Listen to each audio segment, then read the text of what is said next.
C'est l'un des sports les plus physiques au monde. Un sport de contact, avec des coups parfois violents. C'est aussi 3 km de natation par joueur et par match. Quant à l'équipe de France, elle est en pleine reconstruction.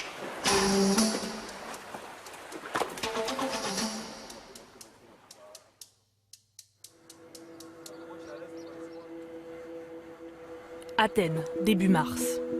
Je sais que ce matin ça va piquer, donc on se prépare déjà. Ça va être très dur ce matin. Grosse séance. L'idée c'est 15 secondes de travail à fond, 10 secondes de repos, 20 secondes de travail à fond, 15 secondes de repos, 30 secondes de travail. Le tout départ 2 minutes. C'est bon? Allez! L'équipe de France est en pleine préparation pour le TQO, le tournoi de qualification olympique prévu à Trieste. Allez Mathieu, allez John! Hop, hop, hop, hop! Viens Hugo là-bas. Allez! C'est un format de compétition qui va être dur avec 7 matchs en 7 jours. Un format un peu inédit que personne ne connaît. Donc je pense qu'il y a autant la dominante psychologique que la dominante physique. À Athènes, l'équipe de France trouve des bassins homologués. Des lignes de nage rien que pour elle. Le grand luxe. On bronze. C'est impossible de trouver en France des conditions d'entraînement qui se rapprochent du haut niveau. Pourquoi c'est impossible? C'est impossible parce que la disponibilité des bassins fait que pour trouver un endroit où il y a 5 heures de bassin par jour, plus une salle de muscu, plus un hébergement à des coûts ici défiant toute concurrence, c'est quasiment impossible. 2,58 Mishka, très bien. 3 minutes là-bas, 3,02 pétard, Alex, c'est bien. Manu, 3,5, 3,6, 3,7. Hugo, c'est la honte absolue, 3,8. Quand sur le premier 200, tu fais un temps très moyen, c'est qu'il y a aussi un petit côté où dans ta tête, tu as abandonné avant de commencer, quoi. C'est ça le problème. Pourtant, il va encore falloir tenir. Le poteau là, le bloc, la position et c'est bon. Et après, tape main gauche, bras droit, jambe droite. Ici, tu lui attrapes la tête au pied. Ce soir, l'équipe de France affronte le club de l'Olympiakos, l'une des meilleures équipes au monde. C'est ça qu'on est venu chercher ici. Être mort. 6e match à Trieste, on va être mort. D'accord? Allez. L'enfer commence pour l'équipe de France. Les Français en bonnet bleu sont rapidement dominés, noyés sous la puissance offensive des Grecs.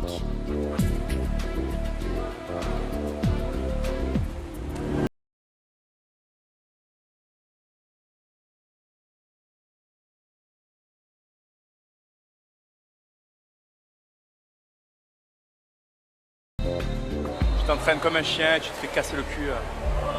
Mais bon, vaut mieux se le prendre maintenant qu'au tournoi de qualif. Voilà, ça nous prouve qu'il faut un peu redescendre et travailler plus. Même si c'est dur, il faut toujours travailler. Rien n'est acquis. Hein. On s'est vu beau au 17-1 là. J'ai jamais pris ça. Le score final sera de 21-4. Pourtant, au début du siècle dernier, le water-polo français était sur le toit du monde. En 1924, au JO de Paris, les Français entrent dans l'histoire avec un titre olympique. Au lendemain du fiasco français aux Jeux de Rome en 1960, le général de Gaulle lance un vaste plan de développement de la natation. Le water-polo, alors relégué au second plan, en sera la première victime. Il faut avoir le bassin à plat, le bassin parallèle au sol. Piscine municipale de Noisy-le-Sec, en Seine-Saint-Denis. Dans le bassin, les moins de 15 ans et aux manettes, plus qu'un entraîneur, le gardien de l'équipe de France. Elle va empêcher que le défenseur il passe de l'autre côté. Donc avec bras et jambes ici, hop. Jonathan Moriamé est bien loin des clichés des sportifs professionnels. Éducateur, maître nageur, joueur de haut niveau, il cumule 3 boulots dans la même journée. Je pense pas qu'on puisse faire correctement les choses, s'entraîner, entraîner et travailler comme ça. Là. À un moment donné, c'est sûr, dans la journée, je suis plus concentré à ce que je fais. Je pense à ce que j'ai fait avant ou je pense à ce que je vais faire après. Donc oui, c'est pas évident, mais en même temps, j'aime à répéter que c'est la vie que j'ai choisie. Il est 21h et Jonathan débute sa 3e journée.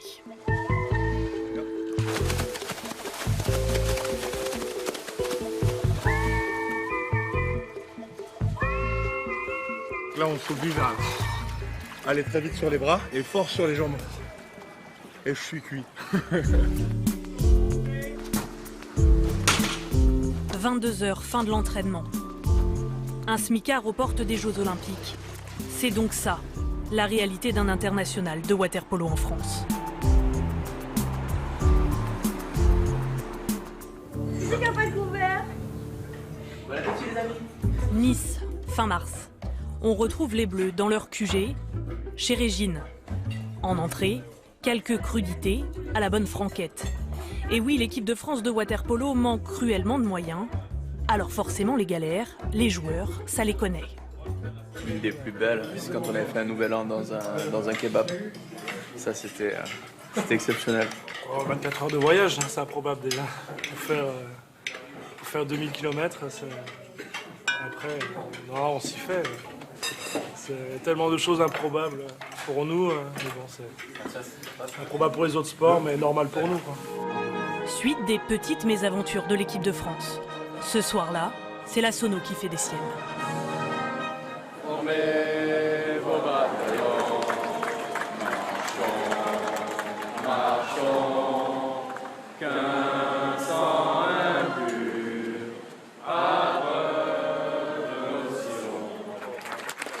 Mais heureusement, il y a le public, un peu moins de 300 personnes, pour ce dernier match de préparation avant le TQO. Bien solidaire les gars, on lâche rien. Un combat de A à Z. Fort d'entrée, fort d'entrée, dans la maison.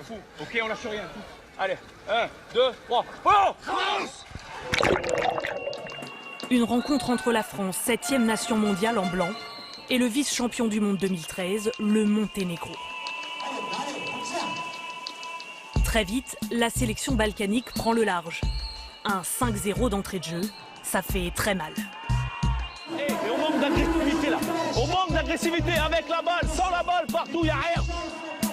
Mais en deuxième période, les Bleus reviennent à 2 buts. Un écart qui scellera la rencontre, 10-12 pour les Monténégrins, encourageant malgré 4 défaites en 4 matchs de Ligue mondiale pour les Français. C'est un sport auquel tu donnes tout et qui au final ne te rend pas grand-chose.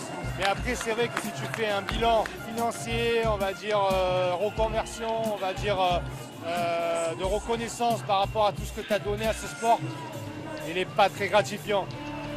Les places sont chères pour le voyage à Rio. 24 ans que les Bleus ont déserté les Jeux.